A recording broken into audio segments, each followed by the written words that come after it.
Ok, Freestyle TV. Nous sommes au mois de décembre, on est le 6 décembre 2025, dans le sud de la France, donc on a un temps super agréable. L'hiver va être froid, paraît-il, mais bon, je sais pas, la neige elle a du mal à tenir quand même, hein, sur le Canigou. Et on a très peu.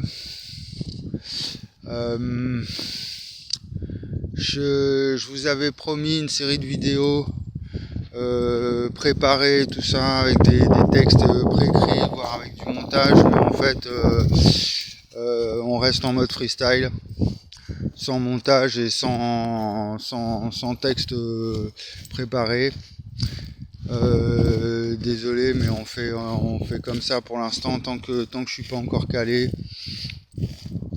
Je peux pas vraiment améliorer le format, donc on reste comme ça. De toute façon, là, l'objectif c'est de faire une guérison de calvitie, une grande première internationale, intergalactique, en direct live sur Facebook. C'est ça le projet. Donc, tant que la guérison elle c'est toujours pas terminée, donc je rappelle, ça va faire depuis juillet 2021, 2021, donc ça fait 4 ans et demi, hein, que j'essaye de guérir cette foutue calvitie. J'ai fait une découverte très importante à l'époque. Je me suis retrouvé quasiment complètement chauve, hein. J'ai découvert un truc à l'intérieur au niveau de la base du crâne. Et puis donc ce que je dis c'est que ça m'a réparé ma santé. Donc c'est c'est quelque chose qui régénère le corps humain. Donc 4 ans et demi plus, et puis on n'y est toujours pas.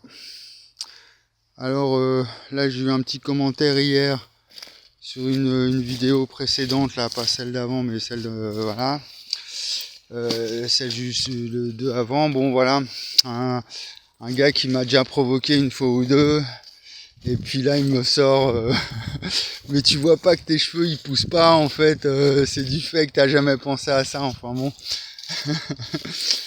Un mec qui s'appelle bouddhiste. Donc ah ouais, j'avais pas pensé peut-être que finalement je disais de la merde et je me trompais. Tiens, ça c'est le genre de truc, j'y pense jamais. Donc ça m'a fait rire sur le coup un peu. Le problème c'est que ça me fait rire jaune parce qu'il y a des gens des fois qui vraiment ils sont très insultants par rapport à ça. Enfin ça va loin même, c'est du harcèlement. Mais donc là c'est une forme un petit peu de... Mais bon, je suis habitué. Puis de toute façon là on est bien, on est en mode underground, j'arrive même pas à dépasser les 10 vues par vidéo. Donc là c'est bien, ce petit cercle privé, on est entre amis. Donc je lui ai répondu, du coup ce matin j'ai un peu cogité avant de lui répondre. Est-ce que je lui réponds pas, est-ce que je lui fais un vent? Et puis en fait je suis tombé sur une citation que je connais depuis longtemps en fait, hein. Et enfin c'est une formulation que j'avais déjà lue déjà quand j'avais 20 ans. Puis je me suis rendu compte qu'elle correspondait à ma philo, hein, ce qu'on appelle la philosophie de l'espace-temps. C'est-à-dire que dès qu'il y a une notion de sagesse qui fait appel au temps et à l'espace, par exemple ici est à l'espace ce que le temps est à maintenant. Quand on dit ici et maintenant par exemple, on peut dire qu'on est dans une philosophie de l'espace-temps, hein. Ici c'est l'espace, maintenant c'est le temps. Et puis c'est une phrase du Bouddha, donc je lui ai répondu ça, qui dit en fait pour être heureux dans la vie, c'est une méthode du bouddhisme.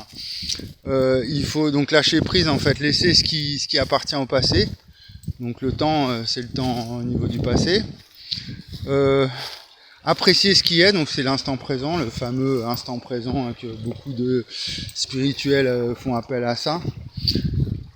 Et puis Jung notamment, donc on va parler de Jung, hein, dans cette vidéo. Quand même, j'essaye quand même de tenir à moitié mes promesses. Et puis donc apprécie ce qui est, donc l'instant présent, le passé, le présent, et puis espère en ce qui sera. Donc là c'est l'avenir. Bon, il n'y a pas l'espace, mais c'est le rapport au temps. Et passé, présent, futur. Il y a une sagesse de l'espace-temps à travers, enfin du coup, à travers le bouddhisme. Donc ouais, effectivement, bon, le passé, voilà, il faut quand même si on lâche prise, il faut quand même le traiter. Hein. Donc là, on va revenir un peu sur Jung. Alors bon, j'ai pas forcément pris des notes encore, j'ai pas encore créé le groupe Facebook. Je voulais l'appeler la force de l'univers spatio-temporel parce que la notion d'univers chez Jung, elle est très présente. Il fait souvent appel à cette expression. Et bon, moi, ce que je découvre dans mes mathématiques, ma physique, tout ça, hein, enfin, je dis mes mathématiques, hein, ça m'appartient pas vraiment, hein, c'est dans le réel, hein, c'est dans le, voilà, hein, les calculs 1 plus 2 plus 3, c'est pas moi qui l'ai inventé, hein, donc, je fais souvent appel à la force de l'univers, c'est-à-dire c'est pour faire, par exemple, pour expliquer la notion de naissance de l'univers, le problème du Big Bang, par exemple. Je vais prendre le problème du rayonnement, où en fait on mesure le rayonnement fossile de l'univers, et puis en fait la formule c'est de dire que toute charge en rotation produit un rayonnement. Donc s'il y a un rayonnement, c'est qu'il y a une charge en rotation, c'est peut-être pas forcément le Big Bang, enfin c'est quelque chose qui appartient au passé, c'est peut-être quelque chose de permanent.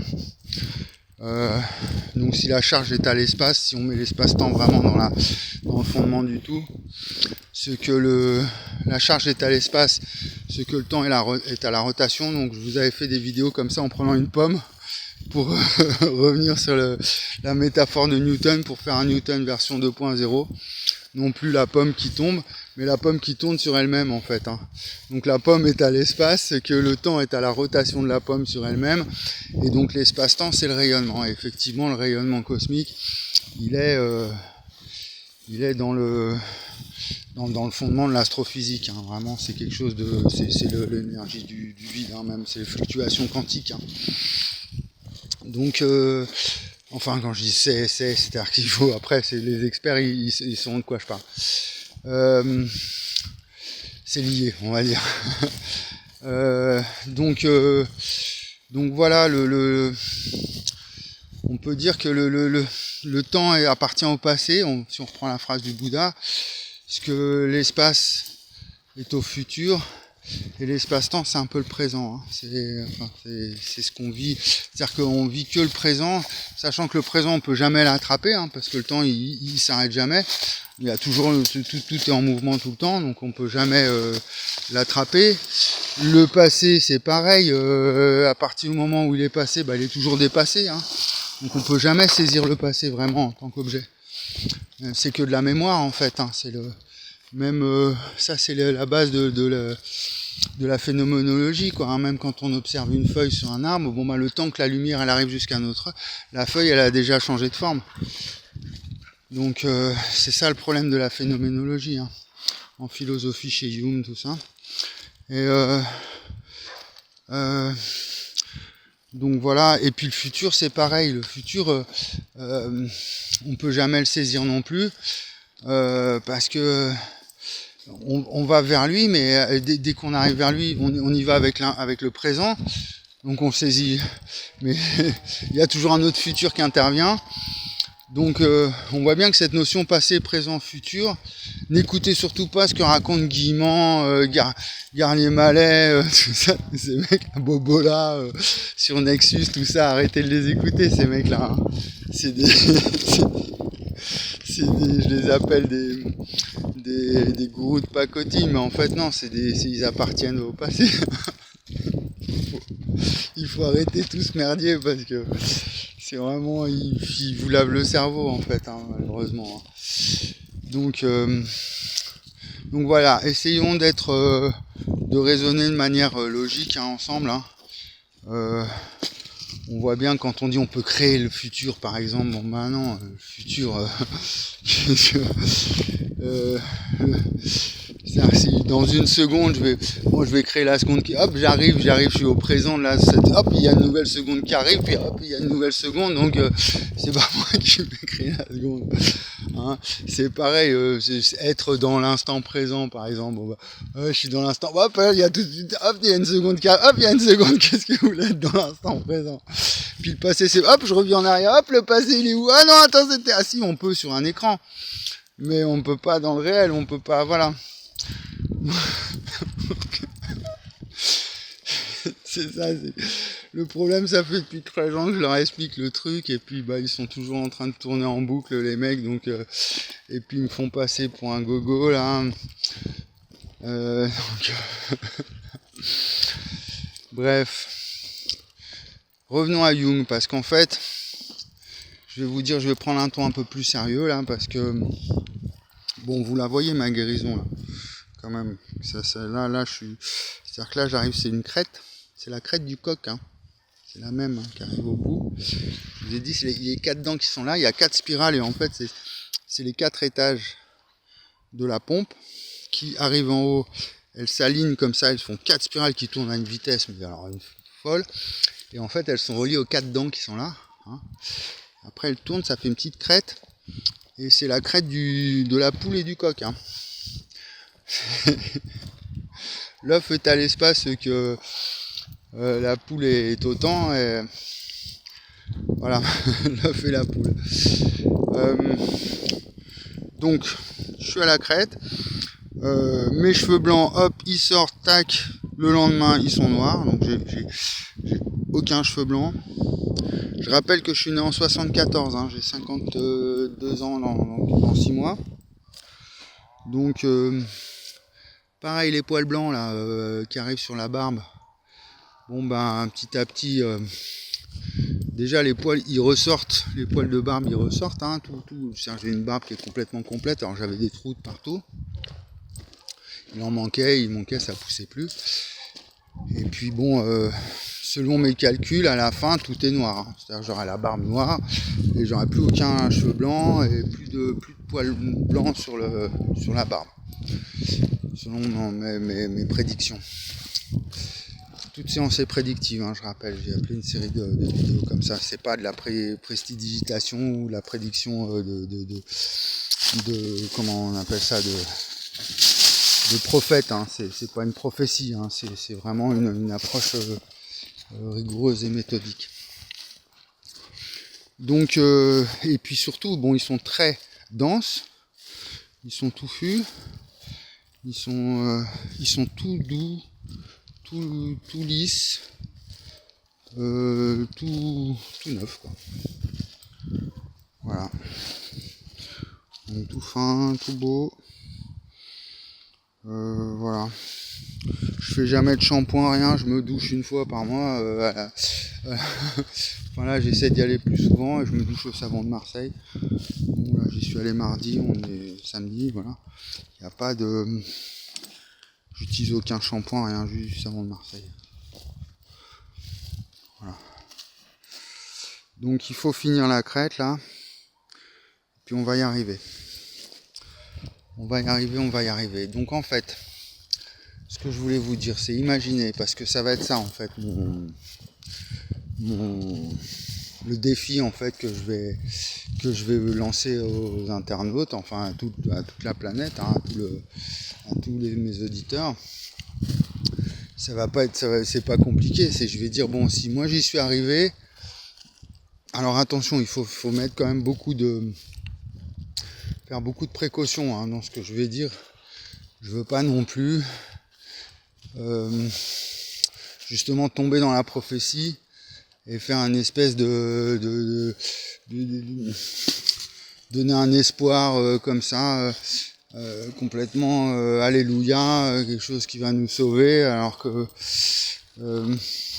ça reste quand même pour l'instant au stade du laboratoire et de l'expérimentation. Mais si j'y suis arrivé comme ça à la main, bon, ça m'a pris énormément de temps, et au départ j'ai fait ma découverte avec des plantes, en grattant. Si j'y suis arrivé, on va dire tous les gens qui sont jusqu'à 52 ans, après je sais pas, je pense que sur les personnes âgées, tout ça, il faut faire attention, puis après ça dépend aussi de l'état de santé. Moi c'est pour ça que j'ai interpellé les scientifiques toutes ces années, c'est que je voulais faire ça de manière encadrée,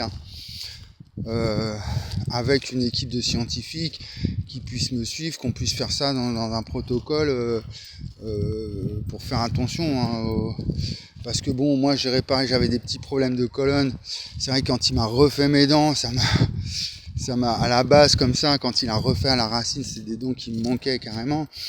C'est comme si on m'arrachait une dent, donc ça faisait mal quand même. Il y a eu des moments où j'ai eu mal. C'est bon, moi j'appelle ça des douleurs réparatrices, mais c'est des douleurs qui sont identiques à quand il y a le choc, mais elles sont inversées, c'est-à-dire que après elles sont de moins en moins présentes. C'est-à-dire que quand on vous arrache une dent, on a mal, puis après on a mal alors que là, bon, on a mal le temps qu'il la refasse, après ça revient, ça refait mal, puis après ça fait moins mal, de moins en moins mal. Et après on n'a plus mal du tout, voilà, elle a refait la dent. Mais la douleur, elle est quand même bien présente, donc il y a des fois quand même j'ai chancelé. Donc je veux pas non plus vous envoyer dans une voie comme ça. Il faut faire ça, c'est-à-dire que moi l'objectif de toute façon c'est de convaincre la communauté scientifique, de faire ça dans un cadre rigoureux et officiel. Même si là on est en mode underground, il est hors de question que moi je fasse une voie parallèle à l'ordre des médecins. Là, c'est à eux d'accepter le fait que bon, derrière il y a une découverte mathématique importante, il y a une philosophie encore plus importante qui refonde toute la connaissance, je dis bien toute la connaissance, jusqu'aux théories du langage, l'épistémologie, un nouveau paradigme. C'est du lourd. Donc, et ça va forcément se répercuter sur l'organisation sociale, tout ça. C'est pour ça qu'ils me bloquent. C'est pour ça qu'ils ont peur de moi, de mes recherches.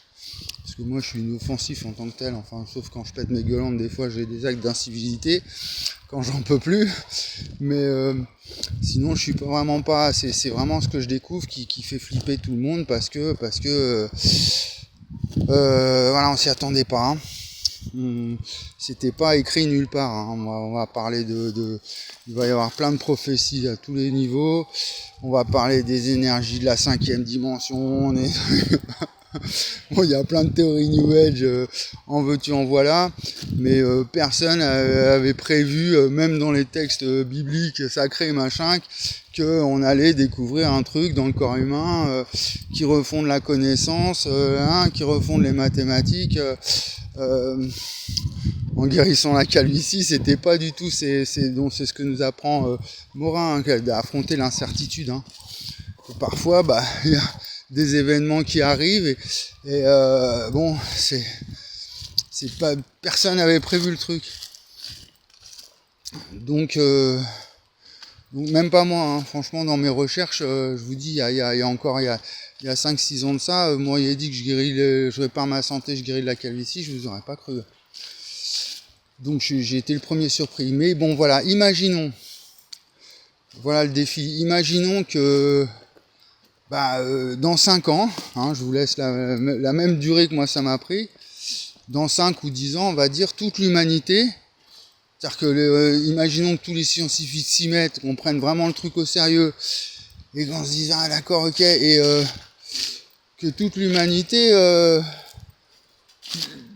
qu'on tire un trait sur les problèmes de calvitie et qu'on découvre un truc vraiment sur la santé, que toute l'humanité retrouve sa santé, c'est-à-dire qu'on soit plus en mode de dégénérescence en fait. C'est-à-dire une santé publique qui se dégrade au fur et à mesure du temps. On a beau mettre des cachetons, des trucs et tout, du transhumanisme, des prothèses et tout.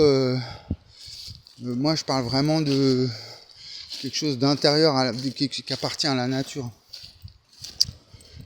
Donc qu'est-ce que ça donnerait si demain toutes les femmes de 50 ans, les hommes de 50 ans, ils retrouvent leur force, de la force, de la vigueur, de la tonicité, une santé, un teint tout revient. Bon, ça risque de vraiment changer énormément le cours des événements. Et en bien comme en mal. C'est ça qui m'inquiète un peu.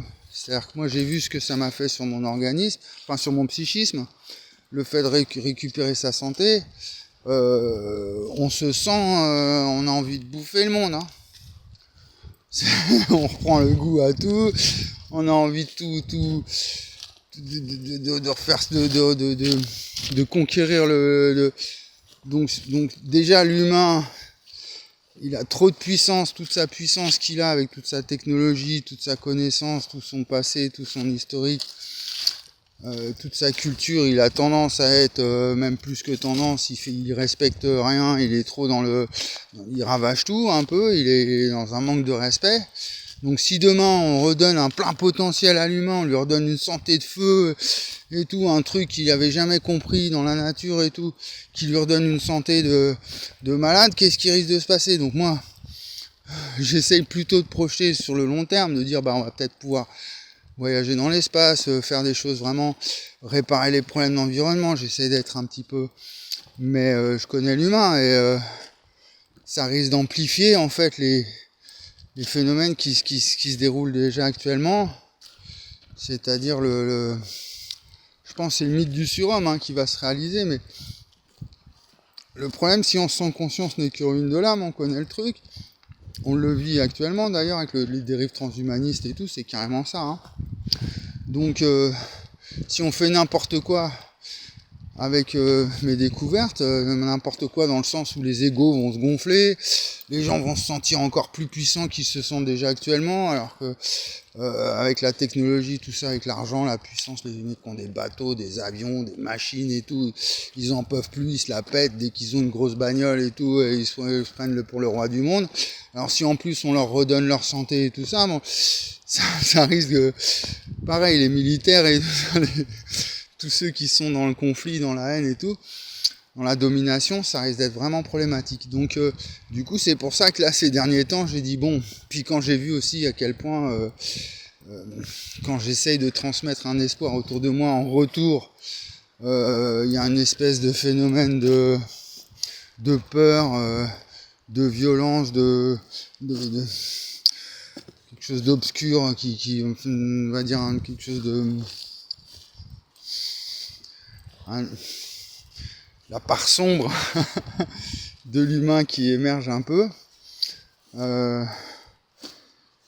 Donc du coup voilà, je me dis bon, j'essaie de me recentrer sur l'aspect psychologique des choses.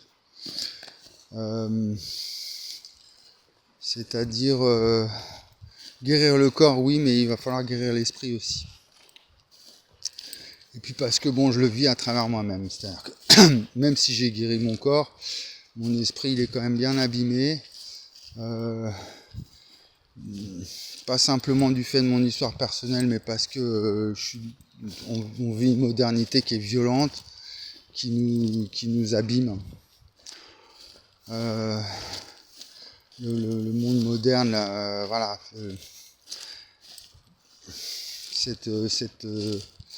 cet empire comme ça multimédia qui domine nos esprits, voilà, il a tendance un peu à nous éloigner de notre sagesse humaine, de notre humanité tout court. Hein. On voit bien, de toute façon c'est une guerre mondiale parce que c'est l'ONU, c'est les droits de l'homme qui posent problème. Il y a un conflit entre l'Orient et l'Occident. Donc du coup, voilà pourquoi je me focalise un peu sur Jung et je reviens sur la psychologie actuellement. Et sur la spiritualité en général. Donc je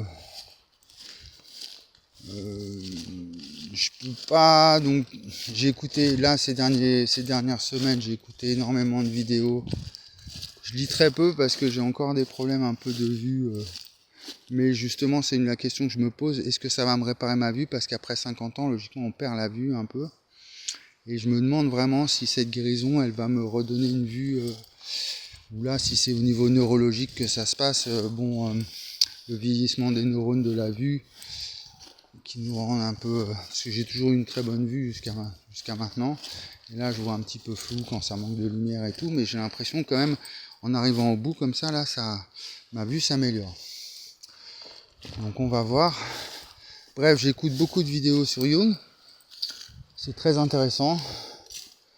Et en même temps, c'est Jung, ça date d'il y a un siècle. Hein. Donc entre-temps... mais bon, elles sont intéressantes ces vidéos pour beaucoup parce qu'ils font des liens aussi avec les neurosciences. Ils essayent de mettre... et puis ils précisent aussi que Jung, en fait, ça a été mis de côté par les milieux académiques. Hein, on a préféré la voie de Freud au niveau de la psychanalyse. Et qu'en fait, c'était peut-être pas la meilleure. Bon, Freud, c'était quand même un gros coquet là qui s'envoyait des chutes de coke. Et puis tout basé sur la libido, tout ça. Là, voilà. Donc il y a des critiques comme ça, pas mal de critiques sur la philosophie. J'ai entendu un youtubeur là-dessus, hier, là récemment, qui revenait sur le mouvement de l'antipsychiatrie aussi. Donc il y a un aspect un peu politique aussi avec la psychologie. Où on va psychologiser la société, hein, un peu, psychologiser même les décisions politiques. Où elle est présente aussi dans le marketing, hein, énormément. Le marketing d'entrée, dès que la psychologie elle est apparue, d'entrée l'idéologie de marché, elle s'est appropriée les connaissances en psychologie pour améliorer l'offre et la demande et le flux de marchandises et tout ça, puis la publicité. Hein. Donc voilà. Donc on va pas faire tout le tour, on peut pas, de toute façon il y a tellement de notions, mais on va essayer de bloquer sur une notion importante chez Jung, primordiale je pense, et qui pose vraiment problème, je pense, à notre époque, sur cette dérive transhumaniste là, et puis aussi cette crise des relations humaines, on va dire, et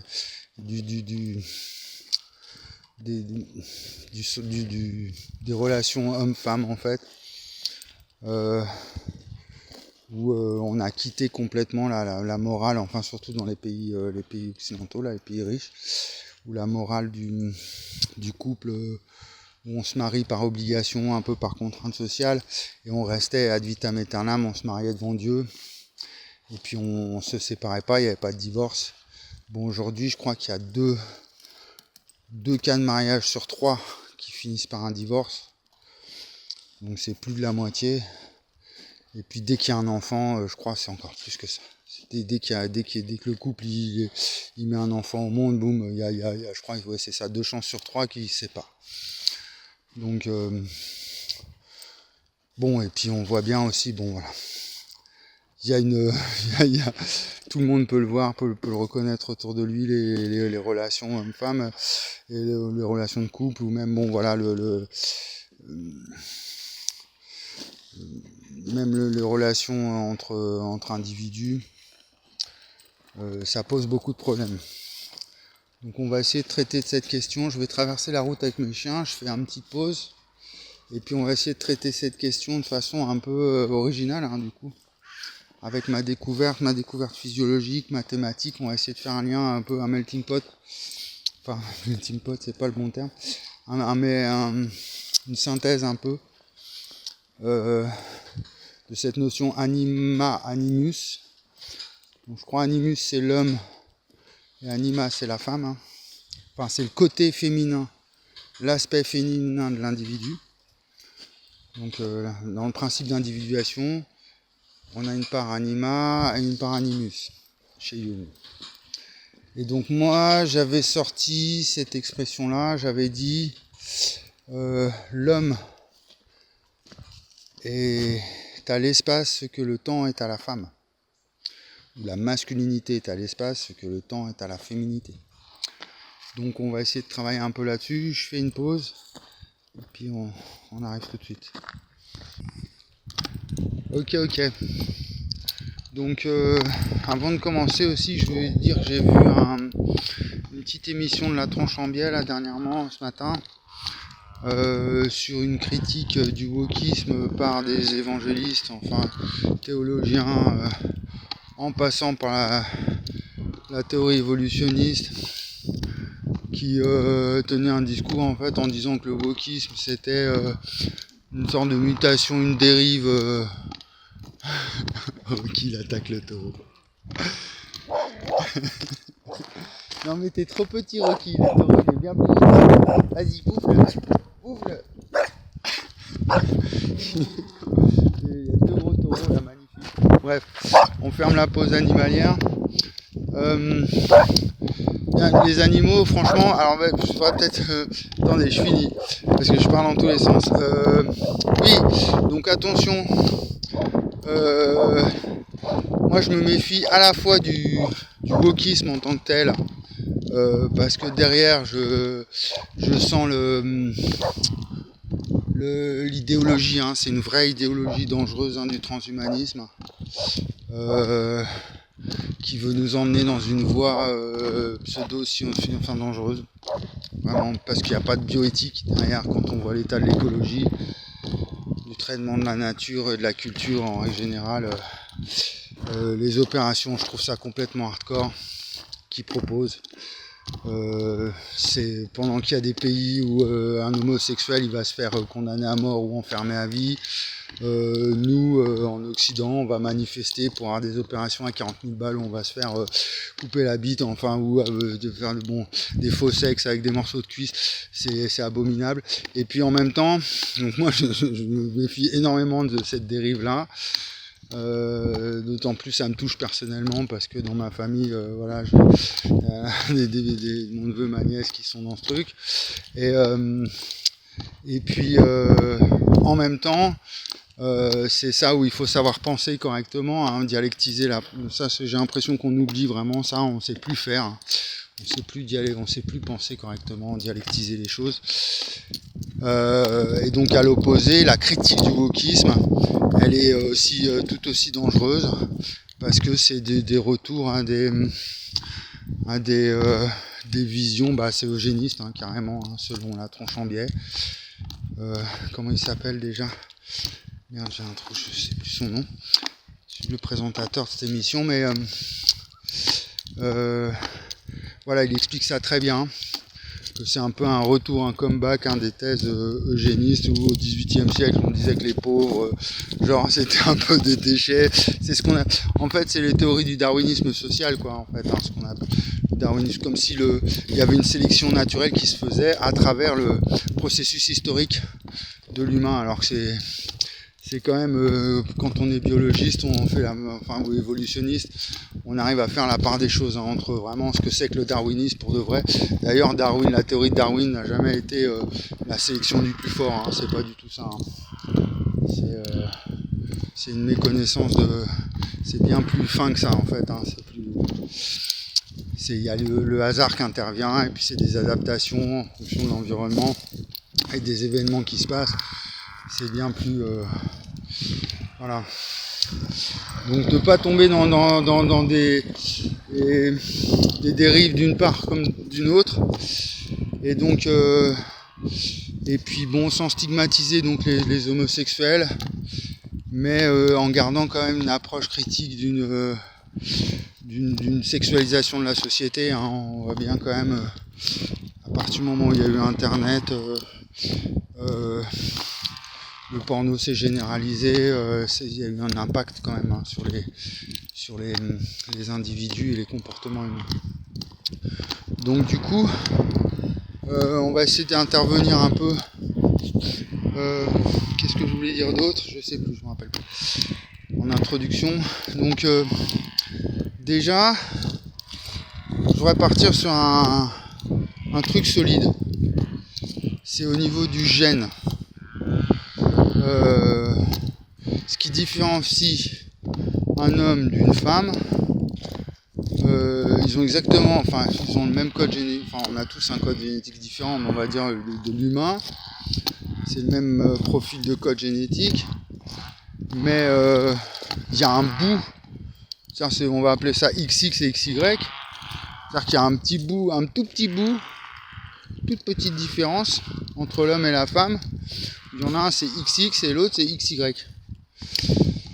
Donc oui, il manque juste le petit bout pour faire XX, un Y, c'est quoi? C'est un X sans le avec un quart de barre en moins, quoi. Donc il est en train de couper les poiriers. Je voulais les tailler avec lui, mais bon. On ferme la parenthèse agricole. Donc quand je dis l'homme est l'aspect masculin est à l'espace ce que le temps est à l'aspect féminin, d'un point de vue strictement physique, en fait c'est ça. C'est cette différence XX, XY. Mais donc c'est quelque chose de très anodin, on n'a pas l'impression, puis en fait, en réalité, il y a quand même une sacrée différence quand même. Hein. Quand même, une femme et un homme, c'est vraiment pas pareil.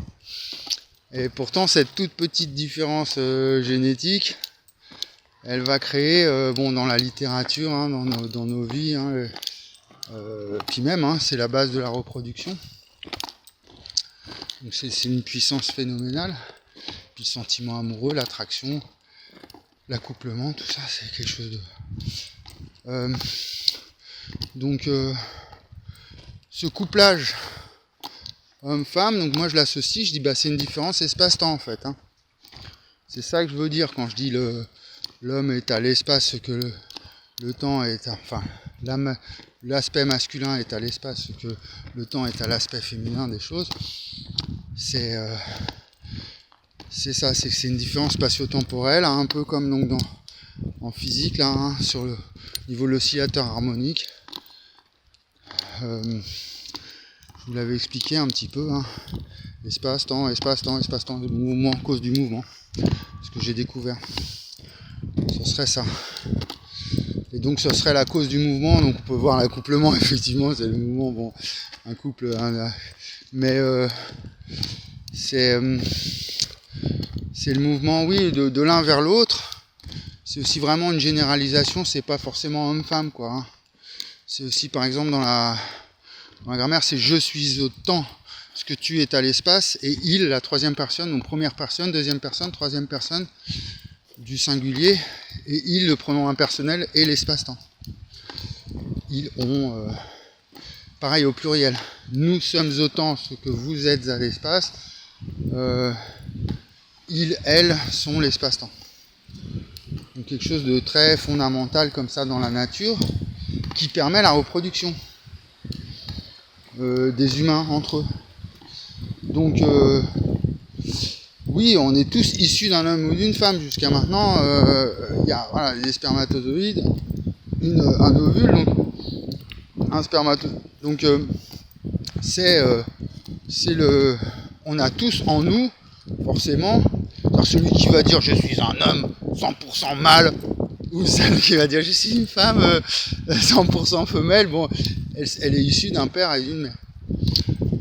Donc elle a forcément... donc on peut pas... Donc c'est ça que essaye de nous faire comprendre Jung dans son concept d'animus et d'anima, c'est qu'on prenne du coup principe d'individuation, hein, donc pour être un humain véritable, authentique, c'est qu'on est tous issus d'un père et d'une mère dont on porte le mélange des gènes en nous. Même si on a pris peut-être plus du côté du père ou de la mère, voilà. Et puis que cet aspect-là, en fait, il est même dans la nature en général. Donc après, je vois pour les arbres, bon, j'ai fait une formation arboriculture, c'est plus complexe. Des fois, il y a des arbres qui sont auto-fertiles, puis il y en a d'autres, ils ont besoin d'être féminisés. Enfin, avec les abeilles, ça devient plus compliqué, mais c'est pour ça, justement, je mets l'espace-temps au fondement du tout, hein, parce que ce serait ce rapport espace-temps, en fait, hein, simplement, hein, cette dualité dans la nature qui génère le mouvement, hein, donc la reproduction du même. Le même est autant ce que l'espace est à différence, donc c'est le même mais différent. Donc voilà, des parents vont reproduire le même, c'est leurs enfants, c'est leur chair, mais ils sont tous différents et puis ils sont différents de leurs parents. Voilà. Donc l'animus anima, ce serait ça simplement, ce serait de prendre conscience que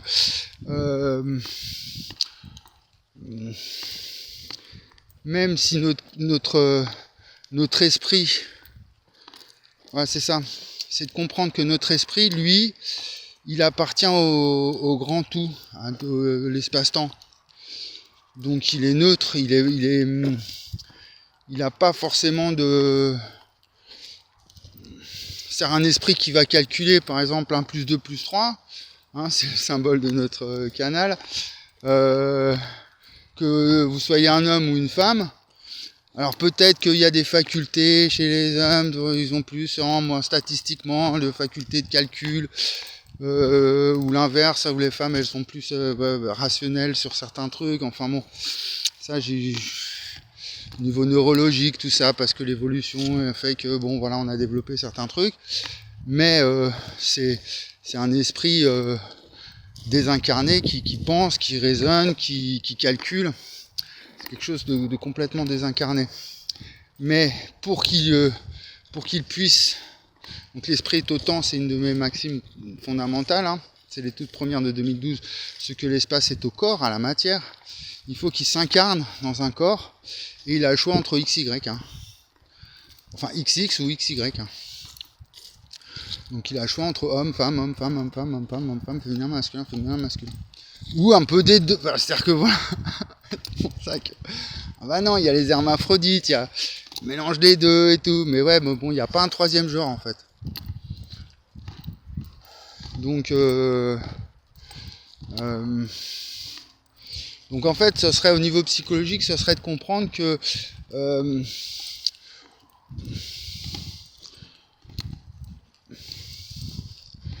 peut-être vraiment pour en venir à bout de cette guerre qui existe, cette guerre des sexes quoi en fait, entre les sexes. Hein. Enfin entre les, j'aime pas dire parce que c'est entre les genres, entre les hommes et les femmes. L'homme, le macho qui domine, la femme qui manipule. On a tous en nous cette faculté de domination et de manipulation. Mais le fait de s'incarner dans un corps, c'est-à-dire qu'on est tous aptes à saisir, à manipuler, à utiliser la spatio-temporalité, parce qu'elle fait partie intégrante de la nature et de notre propre nature. Mais voilà, la nature est autant ce que l'espace est à la culture.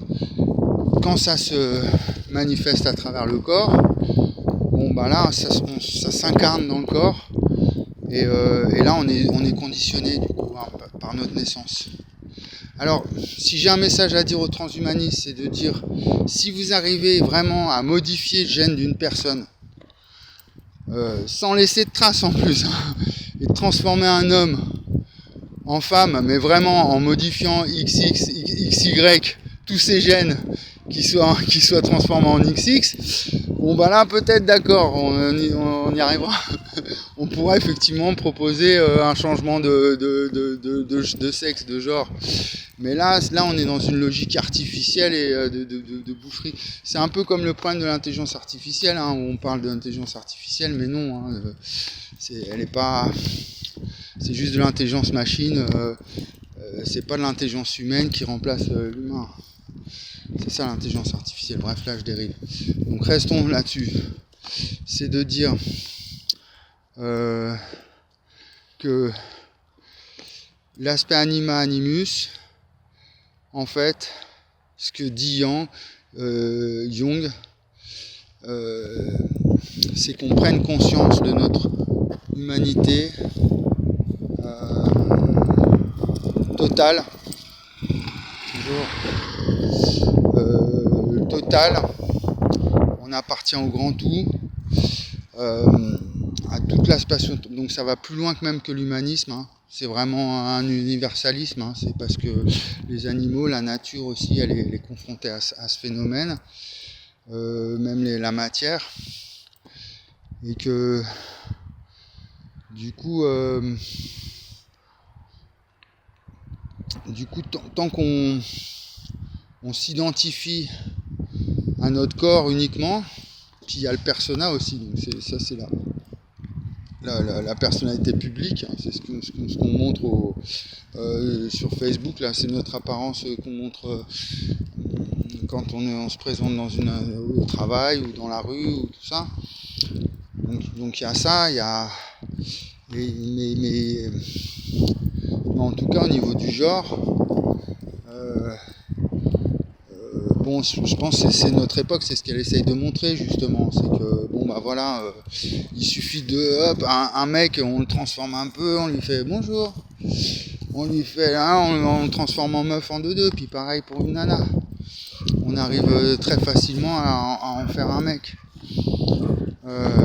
parce que en plus dans la nature il y a les hermaphrodites, donc c'est ça, si on n'a pas de paradigme pour penser cette logique, du coup ça fait des confusions dans nos rapports, donc déjà toute cette génération woke un peu là, un peu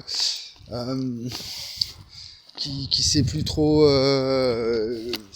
après ça crée des problèmes d'identité, et puis comme si c'était une révolution, quelque chose de nouveau, super tendance et tout. Ouais, moi je suis un mec, mais en fait je m'identifie pas. Puis alors, en plus je crois qu'ils ont créé plein de genres différents. Alors il y a mais bon, c'est infini en fait avec l'espace-temps. Après on peut créer une infinité de genres. Donc chacun s'identifie comme il a envie en fait. Après on revient au problème des divinités, à l'animisme en fait. C'est pas un problème d'ailleurs. Mais au phénomène de la réification, de l'animisme, hein. On peut voir le Dieu dans n'importe quoi, dans un petit fétiche, quelque chose, n'importe quoi, une pierre, un arbre, une montagne. Donc c'est pareil au niveau de l'identité, son identité propre. Si tout est de l'espace-temps, bon, je suis de l'espace-temps, je suis un espace-temps, dans un grand espace-temps, bon, c'est le qui intérieur, qui extérieur. Il y a mon espace-temps intérieur, il y a le grand espace-temps autour de moi, et puis après, la réalité, c'est un mélange des deux. C'est enfin ce qu'on vit, notre vie, l'existence. Hein, l'existence, c'est un rapport entre l'intérieur et l'extérieur. Donc le problème de notre modernité, pour moi, on va essayer de finir parce qu'on est déjà à 47. J'ai l'impression d'avoir rien dit alors que j'arrête pas de blablater. Donc il y en a des choses à dire, c'est dense. J'ai l'impression, je disais quoi, que notre époque, elle est... Il faudrait trouver justement ah oui, c'est ça, c'est qu'on a tendance... je pense que c'est même plus présent chez les Occidentaux, mais je crois que c'est vraiment, en ce moment, c'est vraiment ce qui... C'est-à-dire que comme si on avait une obligation, il y avait une prise de parti, il fallait faire un choix. C'est soit à l'intérieur, genre, où il y avait, c'est comme le match, puis l'expression matcher maintenant elle est à la mode. Il y a un match, il faut un gagnant, un perdant. Donc c'est quoi le mieux? C'est l'intérieur ou l'extérieur? L'intériorité ou l'extériorité? Bon, les hommes et la féminité, c'est quoi le mieux? C'est la féminité ou la masculinité? Ah non, les mâles et tout, c'est la violence, la guerre et tout, c'est mieux les femmes. Ouais, mais les femmes, c'est quand même tout ça. Ouais, mais c'est bon. Alors que si on a une méthode, donc c'est ça que j'essaye de vous apporter, parce que si ça refonde les mathématiques, tout, la physique quantique, c'est pas mal. L'incertitude d'Heisenberg, si on va pouvoir arriver à faire fonctionner un ordinateur quantique grâce à ça, c'est qu'il faut vraiment s'y intéresser au niveau psychologique et social. Ce serait de dire non, il y a deux forces, donc c'est la complexité, hein, antagoniste, complémentaire et contradictoire, antagoniste et complémentaire. Il y a une force à l'intérieur, il y a une force extérieure, et forcément pour un individu, il est préférable donc il vaut mieux privilégier la force intérieure. Donc ça c'est ce que va vous conseiller un maître tai chi. Ou Jung, il va vous conseiller, il va vous dire ça, il va vous dire non, c'est l'intérieur qui compte avant tout. Alors que non, avant tout, non, le tout, c'est le rapport intérieur-extérieur. Donc ça va très loin mon truc, parce que c'est l'esprit, la matière, donc c'est ça. C'est quoi le plus important? Est-ce que c'est notre corps physique ou est-ce que c'est notre esprit? Non, c'est ce rapport justement entre les deux. Nature-culture, c'est pareil. C'est quoi le plus important? C'est la nature ou la culture? Bah non, c'est comment on articule notre culture. Si on a une culture qui méprise la nature, qui la maltraite, bon, c'est pas bon. C'est l'inverse aussi, si on a une nature qui respecte pas la culture, on va avoir affaire à des sauvageries, quoi. Des gens qui réagissent à leur pulsion animale et puis qui se foutent des relations sociales. Et donc le même problème avec le capitalisme et l'État. Je reviens sur mes 3 formules du départ. C'est-à-dire si on mise tout sur le capitalisme, bon bah là on a de l'ultralibéralisme ou du libertarianisme, où ils veulent détruire les États pour créer un marché immense où tout est régulé. Donc, et puis à l'inverse, on a le système totalitaire qui est strictement géré par l'État, qui veut tout nationaliser, tout contrôler, et donc du coup qui s'oppose aux banques, enfin la logique du libéralisme. Et qu'en fait, si on articule, donc on voit les choses de manière complexe vraiment, on voit que c'est le savant mélange des deux qui, en ce qui concerne le capitalisme et l'État, je dirais que c'est plutôt une malédiction des deux côtés, quoi. Mais bon, c'est-à-dire, mais c'est pour comprendre, c'est que l'État est à l'espace ce que le temps est au capitalisme. Ce serait de dire que c'est comme le rapport donc homme-femme, du coup c'est un rapport de spatio-temporalité qu'on a tous dans le réel, un rapport à l'argent et un rapport à notre propriété, à notre corps. L'État en tant que corps, comme notre corps humain. En fait là j'essaie de vous parler d'un truc, et c'est l'objet d'un livre bon, c'est 500 pages ou 1000 pages. Ce qu'il y a, c'est que voilà, moi il faut comprendre en fait pourquoi vous dites ce mec là, qu'est-ce qu'il nous raconte et tout. Si moi j'ai un syndrome d'Asperger, bon Elon Musk par exemple il est autiste Asperger. Bon bah il a niqué le game, il a fait poser une fusée, il est devenu l'homme le plus riche du monde, et vas-y, il est parti dans ses délires machin, il arrive à la Maison Blanche, il a voulu...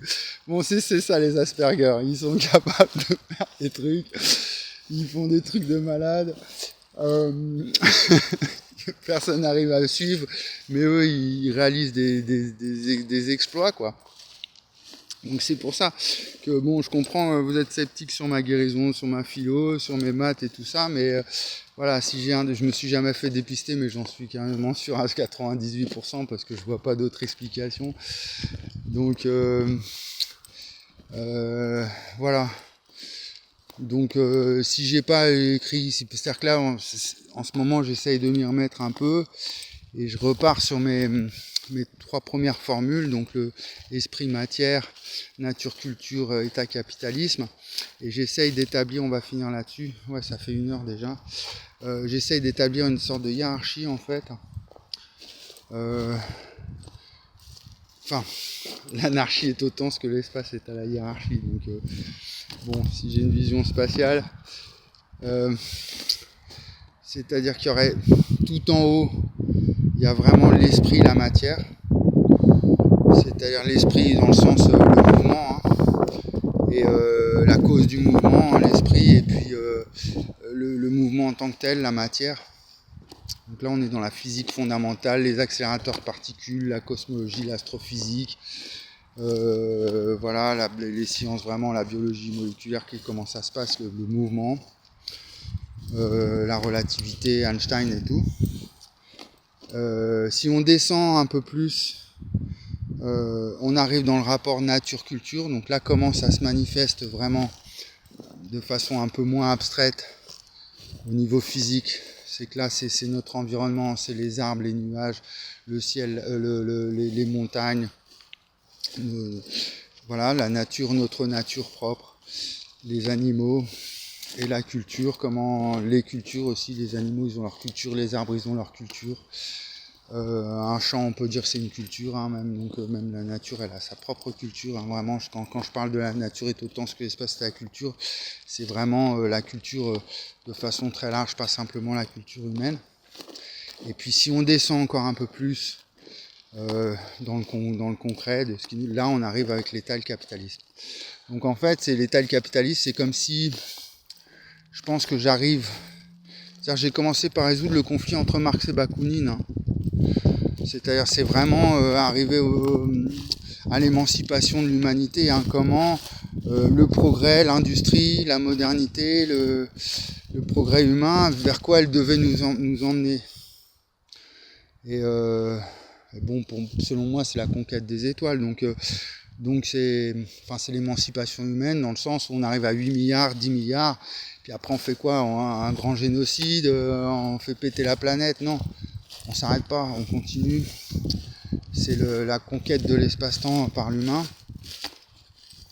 Donc il lui faut une émancipation sociale. Donc là j'essentialise en fait le capitalisme et l'État et j'essaye de dépasser cette espèce de... C'est une mythologie quoi en fait, hein, parce que quand on va parler du capitalisme, hein, c'est que ce soit un banquier ou un militant de gauche là, avec sa chemise, ils vont parler du capitalisme et c'est leur dieu quoi, hein. Le banquier lui, c'est son dieu parce que c'est toute sa vie, il est là, il compte ses sous, il distribue les thunes et tout.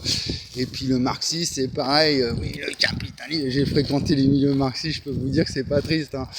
Ils sont complètement omnibulés par le capitalisme, ils parlent de ça comme un dieu, alors qu'ils sont soi-disant au départ, bref. Et puis l'État c'est pareil, hein. L'État on sait tous ce qu'il nous fait, hein.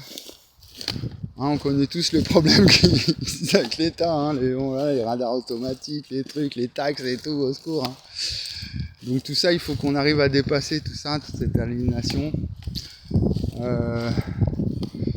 Et puis si on finit, donc esprit matière, nature culture, État capitalisme, donc comme si quelque chose qui se rapproche de plus en plus concret, puis après homme, femme. Masculinité, féminité, humain, et puis individu. C'est-à-dire je suis un esprit incarné dans un corps, esprit matière, j'ai ma propre nature qui s'exprime à travers une certaine culture, là, je parle de telle langue, genre tel style, tel machin, tel vêtement, j'ai tant de thunes sur mon compte en banque, je m'appelle un tel, j'ai un numéro de sécu, donc ça c'est l'aspect de l'État. Ok, j'ai une part féminine, une part masculine, j'ai une intériorité, une extériorité, et puis je suis un espace-temps, donc voilà. Donc tout ça c'est en nous-mêmes. On l'a tous. Et puis hop, tac. On a toutes ces réflexions-là pendant des années, tout ce travail, ça m'a. Hop, je découvre quoi? La fonction qui régénère le corps humain. C'est pas merveilleux? Qui répare tout, la santé, les dents et tout, redresse la colonne, surtout la colonne, les reins. C'est surtout ça. Voilà. On arrête. 58 minutes, non, on peut s'arrêter à 1 heure. Donc c'est quoi? Donc quand je parle du fondement du tout, on va finir là-dessus. Et même du rien, je dis, parce que c'est finalement le tout est à l'espace ce que le temps est au rien, puisqu'il n'existe pas, et car c'est la cause de l'existence. Donc le rien, l'énergie du vide, hein, tout ça, c'est même le vide, le nihilisme, hein, le rien. C'est quoi? C'est voilà. C'est-à-dire que le concept de rien, même le concept de vide, si notre esprit il arrive à concevoir le néant, le rien, donc là on est dans Sartre, on est dans Heidegger, on est dans vraiment les concepts, tout le XXe siècle, hein, il a tourné autour de ce problème-là, hein, du vide, du néant, du nihilisme, de l'angoisse existentielle, hein, qu'est-ce que c'est que le problème de l'existence et tout. C'est ça moi que j'ai essayé de résoudre, hein. J'étais à fond là-dedans toute ma jeunesse, hein, sur l'existentialisme, l'essentialisme de Sartre et j'ai un auteur qui m'échappe mais qui avait réussi justement à faire le lien entre les deux, un existentialiste essentialiste. Donc c'est ça qu'il fallait résoudre, hein. C'est une petite subtilité de l'esprit. Il n'existe pas le temps, parce qu'il est cause de l'existence. Vous voyez, c'est un petit paradoxe. C'est une petite tournure de phrase comme ça qui est toute bête. Hein. C'est une subtilité de langage. On a un jeu de mots, quoi. On a l'impression même que c'est une blague. Mais c'est ça qu'il fallait comprendre pour un esprit, pour un philosophe, pour en arriver à ces résultats-là bien concrets, dans le corps, dans les sciences, la connaissance, et le tout-team, et les rapports à l'État et au capitalisme, hein, et à la valeur de la valeur, de la valeur, de la valeur, de la valeur, de la valeur, quelle est l'origine de la valeur, quelle est la valeur quel est le concept, de la conscience, de la conscience, de la conscience, de la conscience. C'est le rapport de la spatio-temporalité. Et c'est ça qui nous rend fous. Et c'est ça aussi qui nous rend rationnels aussi. C'est cette ambiguïté donc, bon, qu'il y a dans la nature, hein, que Morin a très bien décrit. Mais voilà, il parlait de la complexité. Je pense que je vais vous envoyer la lettre, là je vais l'envoyer, j'ai adhéré à l'association pour la pensée complexe, où j'étais adhérent chez eux en 2008, et je leur ai fait une lettre là à la rentrée, je vais la partager je pense sur le labo avec la vidéo, et vous allez comprendre un peu mieux ce que je veux dire. Donc quand on parle de la complexité, oui, ok, c'est un nouveau paradigme, d'accord, ouais, ça remplace le cartésianisme, oui, certes, ouais, comment, bon, d'accord. Mais la complexité de quoi? Eh ben, c'est de la spatio-temporalité. C'est ça que j'ai découvert, de l'espace et du temps. C'est ce rapport complexe. Et donc ça va beaucoup plus loin que la vision d'Einstein ou des actuels qu'on utilise actuellement pour décrire l'espace et le temps. Voilà, allez, on arrête. À la revoyure, à bientôt. Quand j'aurai tout, j'y suis presque, hein. On y arrive, hein. Vous allez voir. C'est pas du blabla. Ça va changer le monde.